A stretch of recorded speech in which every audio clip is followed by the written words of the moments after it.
এইটার প্রতিবাদেই তো আমরা এখানে। এটা বর্বরতা। আপনি যদি দেখেন এই স্বৈরতন্ত্রের একটা, এটাকে কোন লেভেল বলবো, আমার জ্ঞানে তো পোষায় না। স্বৈরতন্ত্র আপনি যদি বলেন কোথায় যে পৌঁছেছে, এটা বাচ্চাগুলোর কি কি অপরাধ ছিল? অধিকার চাইতে গেলে কি আপনি আমার গুলি করে দিবেন? ট্যাক্সের টাকা তো আমার টাকায় তো গুলি কিনছেন, বুলেট কিনে। এবং ধরেন আপনারা যে বাবা মা জন্ম দিল, আমরা শিক্ষকরা যাদেরকে এদেরকে তৈরি করি ভবিষ্যৎ গড়ার জন্য, ওই পরিশ্রমের কি কোনো আন্দাজ আছে আপনাদের? এরা যখন দেশ গড়ার কাজে বিভিন্ন ক্ষেত্রে যাবে, আপনারা তাদেরকে টেনে মেরে ফেললেন। একটা আপনারা দেখে পুরো বিশ্ব দেখেছে, পুলিশের বড় ভ্যান থেকে নিয়ে উপর থেকে ছুঁড়ে ফেলছে। এরা কি মানুষ না? এর চেয়ে বড় সম্পদ কি আছে? আমার মূল্য কোথায়? তারপরে তো বেঁচে থাকার কোনো মানে না। আজকে হয় এগুলার সমস্ত ছাত্রছাত্রীদের 9 দফা মানতে হবে। তো একটা স্বাধীন দেশে এত ভয়ে বাঁচবো কেন? কি জন্য বলেন? আগে ভয় পেয়েছি 71-এ, শুনেছি পাখানাদারদের ওখানে ভয় ছিল, রাজাকারদের ভয় ছিল। এখন কেন? অপরাধটা কোথায়? আর যারা চুপ আছে আর যারা ভয় দেখাচ্ছে, এরা নিজেদেরকে বাঙালি বলে কোন সাহসে, কোন চেতনায়? মুক্তিযুদ্ধের চেতনার যদি কেউ ধারক বাহক এই যুগে এসে হয়ে থাকে, সেটা এই ছাত্রছাত্রীরা, যাদেরকে ডিবি অফিসের ভেতরে আটকে রেখেছেন।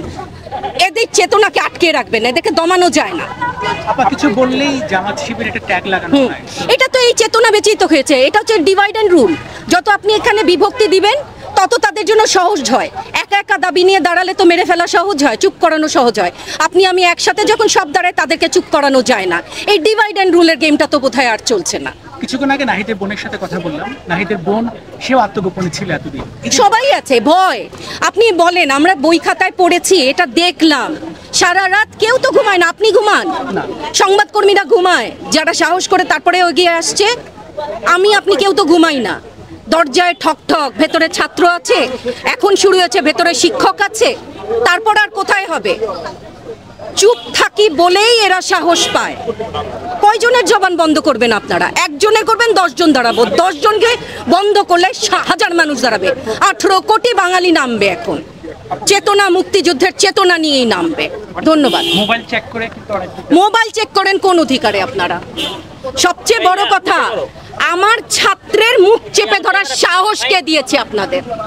আমার ছাত্রের কলার ধরার সাহস কে দেয় আপনাদের?